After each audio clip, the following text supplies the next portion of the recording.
ในปี 1165 สำเนาของจดหมายประหลาดเริ่มกระจายไปทั่วยุโรปตะวันตกกล่าวถึงดินแดนประหลาดในดินแดนแห่งนั้นมีหอคอยแห่งบาเบลและน้ำพุแห่งความเยาว์วัยทั้งหมดนี้ปกครองโดยนักเขียนลึกลับผู้เขียนจดหมายฉบับนี้เพรสเตอร์จอห์นวันนี้เรารู้ว่ากษัตริย์ผู้แสนพิเศษองค์นี้ไม่มีอยู่จริงแต่ตำนานของอาณาจักรในนิทานปรัมปราแห่งนี้และผู้ปกครองผู้ทรงอำนาจจะส่งผลต่อการตัดสินใจของผู้นำในยุโรปในอีก 400 ปีต่อมานิทานของเพรสเตอร์จอห์นจะผลักดันให้เกิดยุคแห่งการสำรวจเป็นแรงบันดาลใจเกี่ยวกับการทูตระหว่างทวีปและเป็นจุดเริ่มต้นของสงครามกลางเมืองในทางอ้อมเมื่อจดหมายของเพรสเตอร์จอห์นปรากฏขึ้นทวีปยุโรปได้เข้าไปพัวพันกับสงครามครูเสดในช่วงสงครามศาสนานี้ชาวยุโรปได้ประกาศศึกเพื่อให้ได้มาซึ่งสิ่งที่พวกเขาคิดว่าเป็นดินแดนศักดิ์สิทธิ์ของชาวคริสต์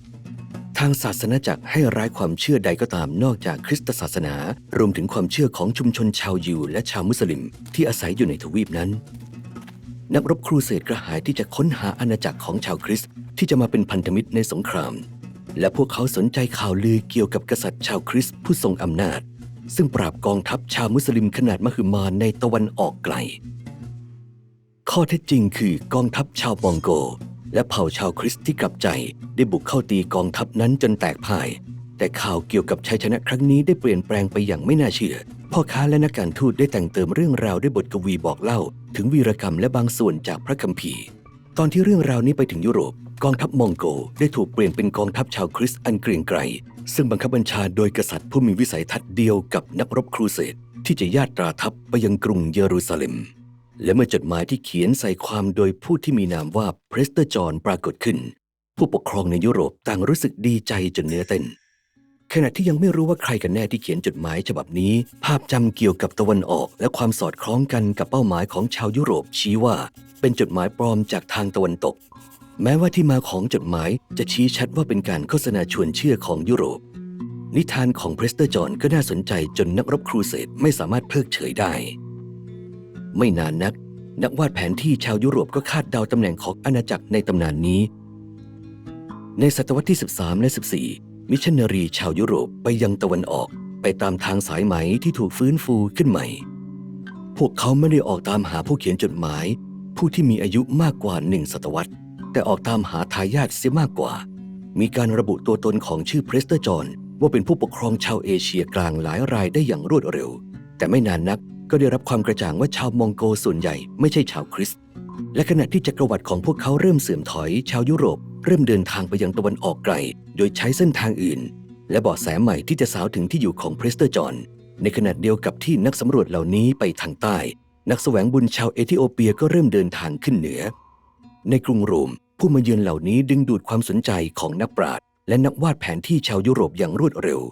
เนื่องจากเอธิโอเปียได้เข้านับถือคริสตศาสนาในศตวรรษที่ 4เรื่องราวเกี่ยวกับมาตุภูมิในแอฟริกาของพวกเขาเหมือนกับตำนานของเพรสเตอร์จอห์นพอดีนักสำรวจชาวโปรตุเกสออกค้นหาอาณาจักรนั้นทั่วทวีปแอฟริกาจนกระทั่งความสับสนและการทูตทำให้ตำนานกลายเป็นความจริงชาวเอธิโอเปียต้อนรับอาคันตุกะชาวยุโรปอย่างสมเกียรติผู้ซึ่งร้อนใจที่จะเจรจากับผู้ปกครองที่พวกเขาเชื่อว่าคือเพรสเตอร์จอห์น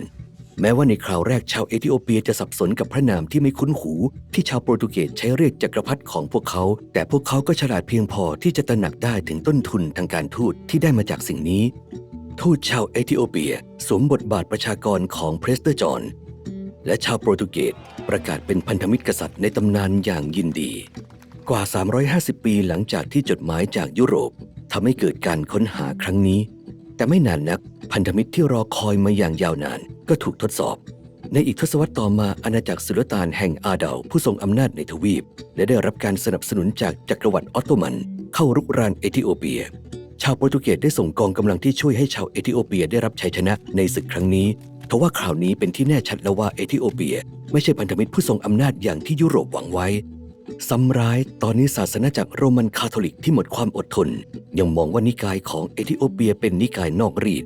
ความพยายามในภายหลังของพวกเขาที่จะเปลี่ยนกลุ่มคนที่ครั้งหนึ่งพวกเขาเคยนับถือว่าเป็นชาวคริสต์ตัวอย่างทำให้เกิดสงครามกลางเมืองในที่สุดและในทศวรรษที่ 1630 เอธิโอเปียก็ตัดสัมพันธ์กับยุโรป ตลอด2 ศตวรรษต่อมาตำนานของพรีสเตอร์จอห์นก็ค่อยๆเลือนหายไปจากความทรงจำปิดตำนานกษัตริย์ผู้สร้างประวัติศาสตร์ทั้งที่ไม่เคยมีตัวตนอยู่จริงเรื่องราวที่เราถ่ายทอดช่วยให้คนอื่นเข้าใจอดีตได้ดีขึ้นและบางครั้งก็ช่วยให้เข้าใจปัจจุบันได้ด้วยสมัครเป็นสมาชิกของช่องเพื่อไม่ให้พลาดเรื่องราวปรำปรา